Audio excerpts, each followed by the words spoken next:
Welcome back to the Deep Dive. Today, we're looking at something incredibly high stakes, a real life or death situation that could unfold in any UK school. Just picture it for a moment. It's a normal school day. A child eats something, maybe touches something they shouldn't. Suddenly, they collapse. They can't breathe. It's textbook anaphylaxis, a severe allergic reaction. Exactly. But here's the terrifying part, the thing that can make staff freeze. Nobody knew this child had allergies. There's no warning, no plan. And that right there is the nightmare scenario. It used to be a huge legal and ethical gray area. Do you use a spare adrenaline auto-injector, an EpiPen or a Jex, without any consent? Risking everything if you're wrong. Or do you wait? Wait for the paramedics knowing that every second counts. That delay could be fatal. It's an impossible choice. Well, the good news is it's much less impossible now. The guidance we're diving into today tackles this exact problem head-on. Our source material is essential for UK schools. It's not just about managing known risks anymore. It's about giving staff the actual legal power, and maybe more importantly, the confidence to act fast. Precisely. Fast, life-saving action, even in those totally unforeseen emergencies. Okay, let's unpack this carefully then. Because understanding this is, well, it's basically a legal and practical safety net for everyone in a school. Absolutely. So, our mission today is to map out how spare AAIs work in UK schools. We'll start with the legal basics from 2017, when schools first got the power to even hold these devices. Right, the groundwork. Then we'll get into the nitty-gritty, the strict rules about storage, accessibility, staff training, all the operational stuff. Which is crucial. But the real focus, the heart of this deep dive, has to be that huge clarification from 2023, the one that changed the game. The game changer, yeah.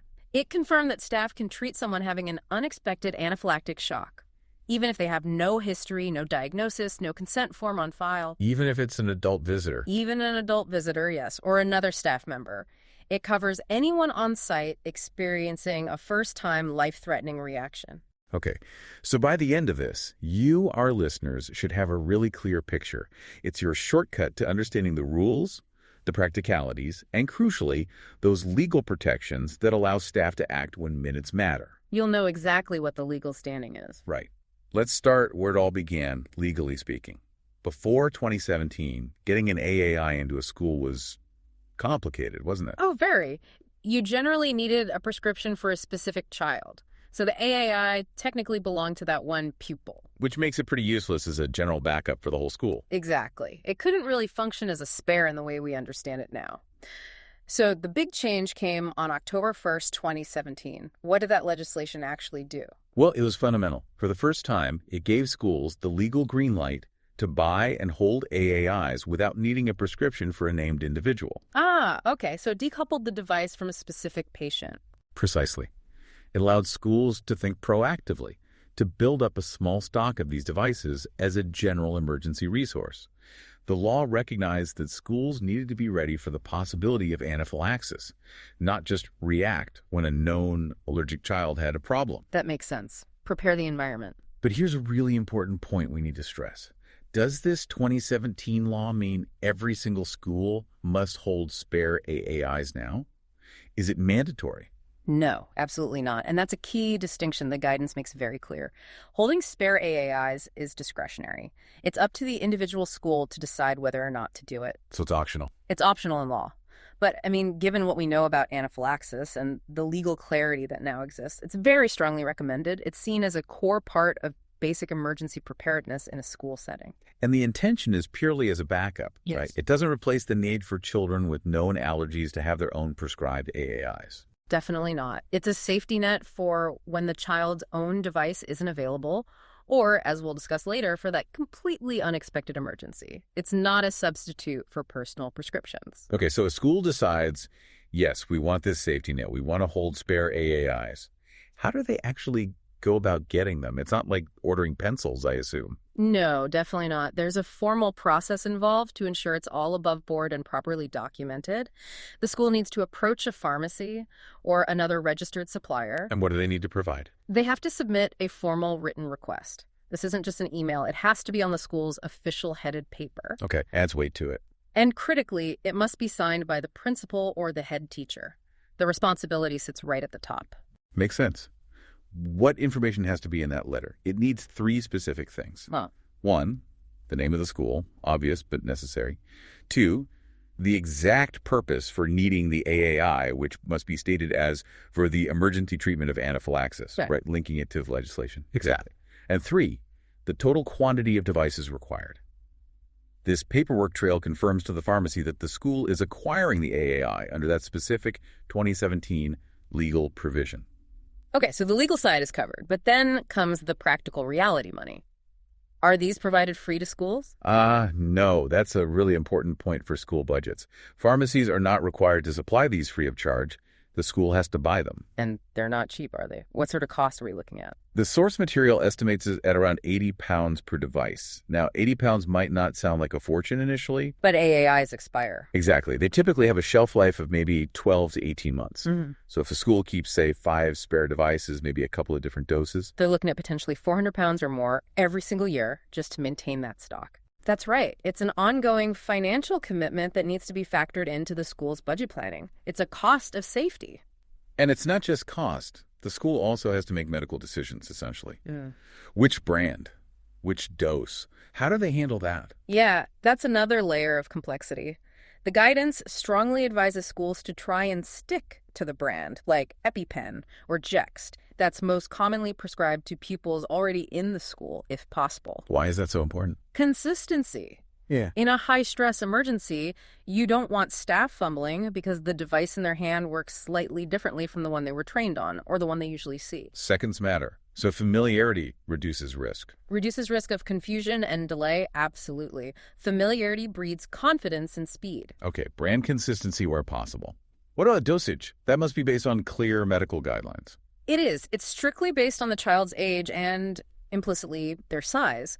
Schools generally need to consider stocking devices to cover their whole population range. So what are the standard doses? Typically, there are 3 main tiers. For younger children, usually under 6 years old, the dose is 150 micrograms. That's 0.15 milligrams. Okay, the lowest dose. Then for primary school-aged children, say 6 to 12 years, the standard dose is 300 micrograms, or 0.3 milligrams. The middle dose. And for older children, 12 years and up, and adults, it's usually 300 micrograms as well, although sometimes a 500 microgram dose might be considered, depending on the specific brand and assessment. But 300 is very common for that age group, too. So a typical secondary school, say ages 11 to 18, would mostly need the 300 microgram devices. Primarily, yes, but they might still need a few 150 microgram ones, perhaps for smaller year 7s or maybe visitors, and potentially consider the 500s if relevant. It means managing stock carefully. It does sound like a bit of a balancing act. You need the right dose available, but you also want to minimize the number of different device types staff need to be familiar with. That's exactly the challenge. It requires a good understanding of the school's demographic and a clear policy. All right, let's move on to Section 2. We bought the AAIs, we've got the right doses. Now, how do we manage them day to day? The sources really hammer home the importance of time, don't they? They absolutely do. It's the central message when it comes to anaphylaxis. Delays kill. The guidance is blunt. Delays in giving adrenaline are linked to fatal outcomes. So immediate action is paramount. Which leads directly to the strict rules around storage and accessibility. This is where the 5-minute rule comes in. Okay, tell us about the 5-minute rule. Where must these devices be kept? They need to be stored in a safe place, obviously, but crucially, it must be a suitably central location. Think the main school office or perhaps a designated first aid room or main staff room. Somewhere easily found and accessible to all staff members at all times during the school day. And the absolute key requirement is this. The AAI must be reachable, ready to use, within 5 minutes of an emergency being recognized. 5 minutes, that sounds tight. Especially in a big school. It is tight, and that's the point.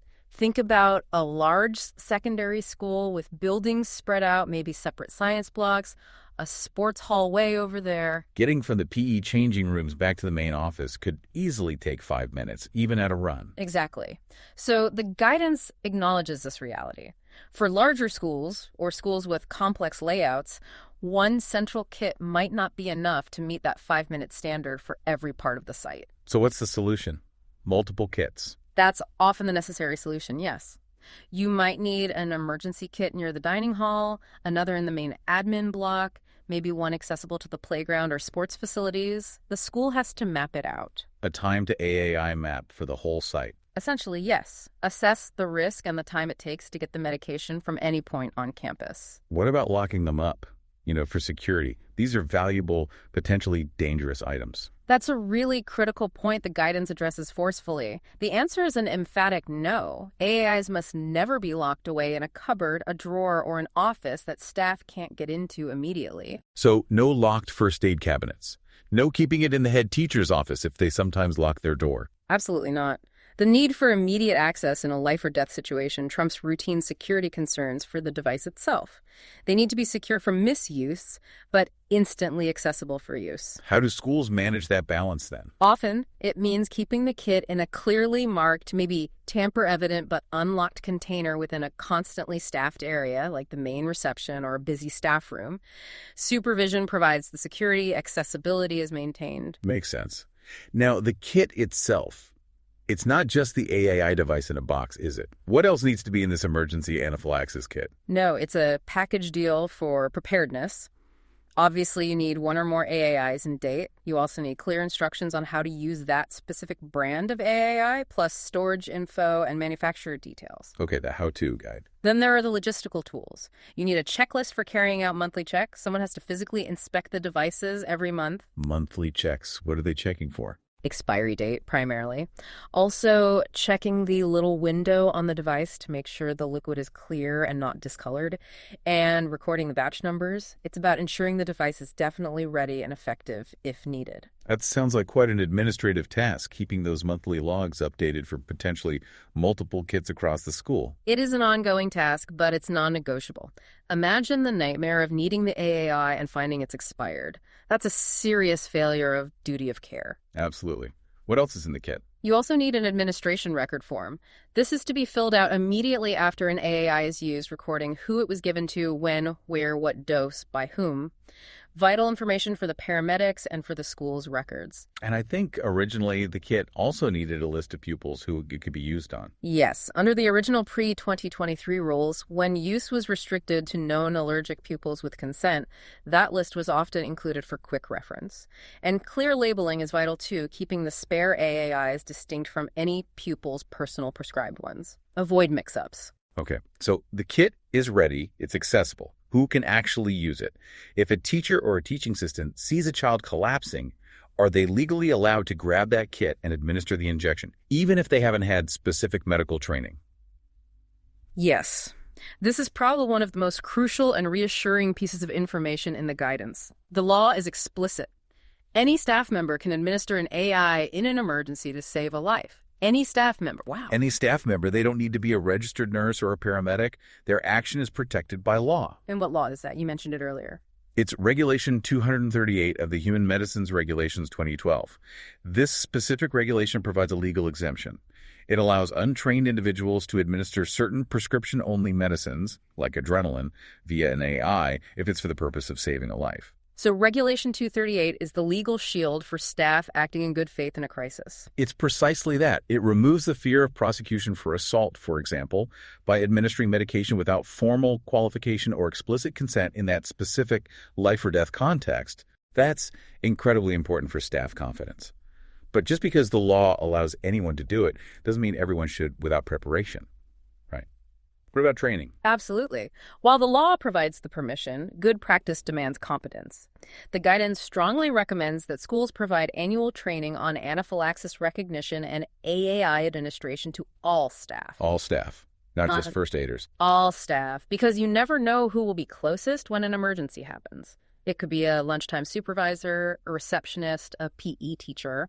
Universal training builds universal readiness and confidence. And presumably it's good practice to have several designated people specifically trained too, to ensure cover. Yes, definitely. Designating multiple staff members ensures there's always someone trained and confident available, even with staff absences or people being off-site. Training transforms the legal permission into practical capability. You want staff to act quickly and correctly, not hesitate because they're unsure how the device works. Makes perfect sense. Okay, let's move into the third section. Before the big 2023 change, what were the specific rules? When could schools actually use these spare AAIs they were allowed to hold? Right, so before March 2023, the scope was much narrower. The original intention, the normal use case, was strictly limited. Spare AAIs were meant only for pupils who were already known by the school to be at risk of anaphylaxis. So the child had to be on the school's allergy register. Essentially, yes. The school needed to have prior notification, documented medical authorization, and, crucially, written parental consent specifically allowing the use of the school's spare AAI if needed. Where would that consent be recorded? It would typically be part of the pupil's individual healthcare plan, their IHP, or perhaps an allergy action plan, like the common BACI plans. These documents outline the child's allergies and the agreed emergency procedures. Okay, so prerequisite 1. Known risk, documented consent. What was the second condition for using the spare? The second condition was about the child's own medication. The school's spare AAI could only be used if the pupil's personally prescribed AAI was, for some reason, unavailable or unusable at that critical moment. What kind of reasons would that cover? Things like the pupil forgetting their own AIs at home that day, or maybe their device was found to be broken or it was past its expiry date, or perhaps it had misfired or been accidentally administered incorrectly. So the spare was genuinely a last resort for known allergic children whose own prescribed device failed them somehow. Exactly. It was a backup for the backup, in a way. And speaking of the pupil's own devices, what's the official advice on how many AAIs a child with known allergies should have? The guidance from bodies like the MHRA, the Medicines and Healthcare Products Regulatory Agency, is quite clear on this. They recommend that children diagnosed with allergies requiring an AAI should be prescribed and should carry 2 AAIs with them at all times. 2 devices. Why 2? There are a couple of reasons. Firstly, devices can occasionally malfunction, though it's rare.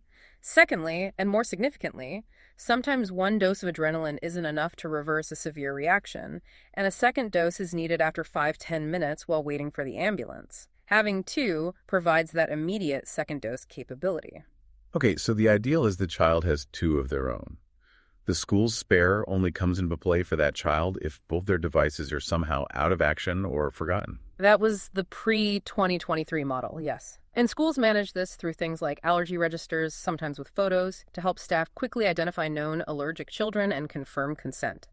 Though speed was always emphasized, don't waste precious time hunting through files if someone is clearly having a severe reaction. It sounds like a system that worked okay for predictable situations, for the known risks, but it left a massive worrying gap, didn't it? A terrifying gap. What happens when a child collapses, showing all the signs of anaphylaxis, but they're not on the register? They've never had a reaction before. Their parents never knew they had an allergy. Before 2023, what were staff supposed to do then? Yeah. Legally, the position was very uncertain. The strict interpretation was that the spare AII was only for those consented pupils. So, for an unknown case, the advice was essentially, call 999, administer basic first aid, and wait, which, as we've said, could feel like an eternity and potentially have tragic consequences. Staff felt ethically obliged to intervene, but legally vulnerable if they did. An awful position to be in. Which brings us squarely to Section 4, the game changer, the 2023 MHRA clarification. Yes. March 23rd, 2023. This was issued specifically to tackle that uncertainty, that legal paralysis. So what did it say? This is the absolute key takeaway for everyone listening. What does the unforeseen emergency provision allow? It confirmed, unequivocally, that schools can use one of their spare AAIs in exceptional circumstances. And this is the crucial part. They can use it for a pupil, or indeed any other person on site, child or adult. Child or adult, yes, who is not known by the school to be at risk of anaphylaxis, and who therefore doesn't have any prior medical authorization or parental consent for that AAI. Wow, that just blows the previous restrictions wide open. It completely changes the function of that spare AAI. It fundamentally does. It shifts it from being just a backup for a pre-approved list of pupils to being a genuine site-wide emergency life-saving tool for anyone experiencing an unexpected anaphylactic reaction. What kind of situation did the MHRA give as an example of these exceptional circumstances? The classic example they cited is a child having their very first anaphylactic reaction at school due to an allergy nobody knew they had. Maybe a previously unrecognized bee sting allergy or a reaction to a food they'd eaten safely before. So it's for the truly unexpected first-time crisis. Exactly. It ensures that life-saving treatment isn't withheld simply because the emergency couldn't have been predicted or because the necessary paperwork wasn't in place. And the legal power behind this, the thing that makes it okay for staff to act without consent in this specific scenario, is Regulation 238 again. Regulation 238 is the absolute bedrock. Remember, its purpose is explicitly stated as allowing administration for the purpose of saving a life. This 2023 clarification essentially confirmed that using a spare AAI on an undiagnosed person having a clear anaphylactic reaction falls squarely under that life-saving exemption. It provides that vital legal protection against potential claims of acting improperly because the primary duty becomes saving the life in front of you. Precisely. It aligns the legal framework with the ethical imperative to act in a dire emergency. Okay, that makes sense legally and ethically. But what about practically? Why use the school's spare AAI in this situation? What if another child nearby has their own prescribed EpiPen? Why not use that? That's a really important systemic point. Using the school's spare device in an unforeseen emergency serves two key purposes. First, it means treatment can be given instantly without any delay caused by trying to identify whose device might be suitable or available. Speed in. Speed is always paramount. But second, and just as importantly, it protects the personally prescribed AAIs of other pupils. If you use pupil A's prescribed EpiPen to treat undiagnosed pupil B, what happens if pupil A then has a reaction later that day? Their life-saving device has gone. Right. Pupil A is left vulnerable. Exactly. Using the school's centrally held spare stock ensures that the personal devices prescribed to known allergic children remain available for them. It maintains the integrity of the system for everyone. The spare fulfills its exceptional use role. So the 2023 update really solidified the school's role as a first responder site, legally empowering staff to intervene immediately for anyone on campus, known risk or not, when anaphylaxis strikes unexpectedly. That's the essence of it. The message is clear. If someone is dying from anaphylaxis on school grounds, act. The law supports you. Okay, Section 5.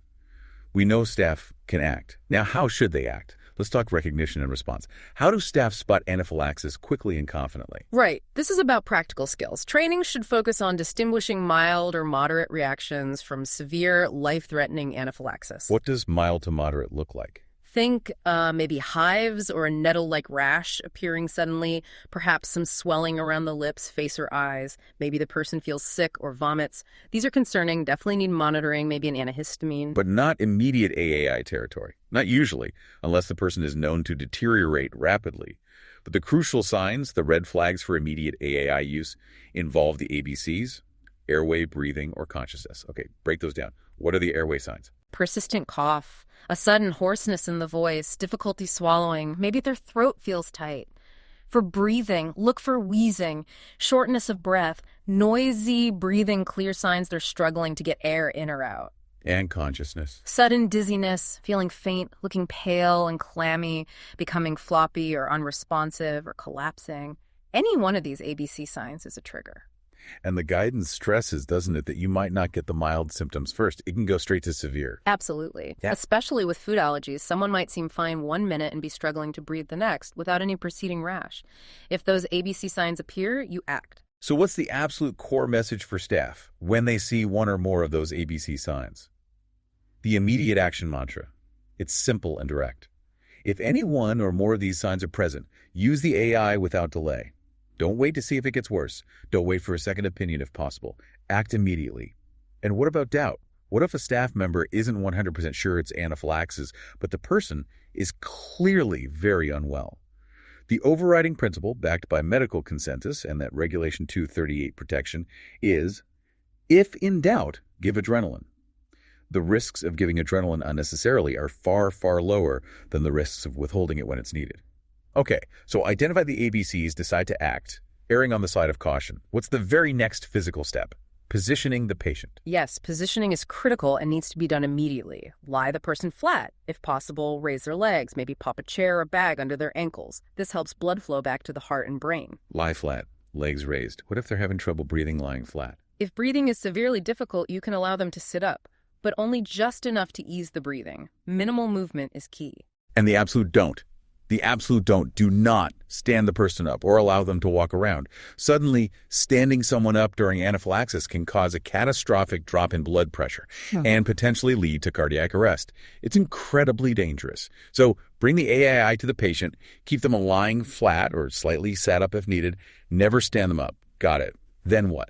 Inject the AAI according to the instructions for that specific device. Then immediately call 999. Immediately after injecting. Yes. State clearly anaphylaxis. Give your precise location. Postcode is vital. Getting the ambulance rolling is the next priority. What if the person doesn't improve after the first dose? Adrenaline works fast, but sometimes one dose isn't enough. The guidance says if there's no improvement after about 5 minutes, could be 5 to 10, but 5 is the key marker. You should administer a second dose from another AI if one is available. Using a second device from the kit or the person's second prescribed one if it was their own reaction. Exactly. And if you give that second dose, you must call 999 again. Tell them a second dose has been given, confirm the ambulance is definitely on its way, and update them on the patient's condition. Okay, adrenaline given, ambulance called, what happens next? Recording and handover. Yes, essential follow-up. Someone needs to formally record the details. Where and when it happened, who administered the dose, which dose was given, what symptoms were observed. This record goes with the patient to the hospital. And speaking of hospital, is that always necessary? What if the person seems much better after the AAI? This is non-negotiable. Anyone who receives an AAI injection, child or adult, known allergy or first-timer, must be transported to hospital for observation. Even if they seem completely recovered. Even then, there's a risk of the reaction returning later, sometimes hours later. It's called a biphasic reaction. Hospital monitoring is essential to manage that risk. And of course, the school must contact the parents or carers immediately, inform them what's happened, that an AAI was used, and that their child is being transferred to hospital. Clear communication is vital. Right, let's pull this all together in our final section. We've covered a lot of ground. We have, from the legal basis to the practical steps. So, the key takeaways for schools, for staff, for parents listening. First, the 2017 legislation gave schools the power to hold spare AAIs without prescription. That was step one. The enabling step, yes. Coupled with those strict operational rules, central, unlock storage, the 5-minute access rule, the need for multiple kits in big schools, and that vital annual training for all staff. And then the second huge takeaway, the 2023 clarification, built on Regulation 238. This provides the legal protection for staff to use those spare AAIs, not just for known cases, but in any unforeseen, life-threatening anaphylactic emergency involving anyone on site. It closes that dangerous gap. It says swift, confident action to save a life is supported by UK law. No more legal paralysis in the face of an unexpected crisis. It really does position the school as a critical first response location, doesn't it? Empowering staff to act like trained first responders in that specific emergency. Absolutely. It's about building confidence, ensuring readiness, and ultimately making sure bureaucracy or fear doesn't cost someone their life.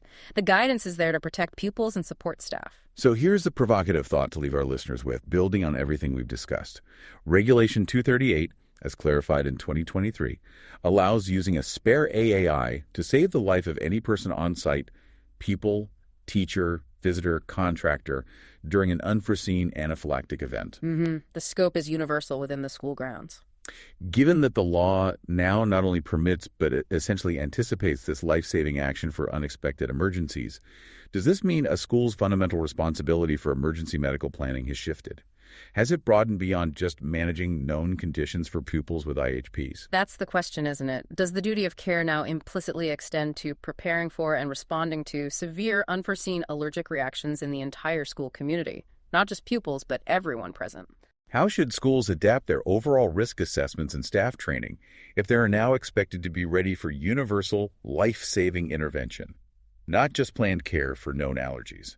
It's a move from specific care planning towards a more generalized emergency response capability. It implies a potential need to rethink how broadly emergency medical readiness is defined and implemented within the school setting. A definite shift in perspective. Something for every school leader and governing body to consider carefully against this updated guidance. We hope this deep dive has given you the clarity and confidence needed to navigate these critical procedures. Review your school's policy, check your kits, ensure training is up to date. This knowledge really can make the difference. Thanks for diving deep with us today. We'll see you next time.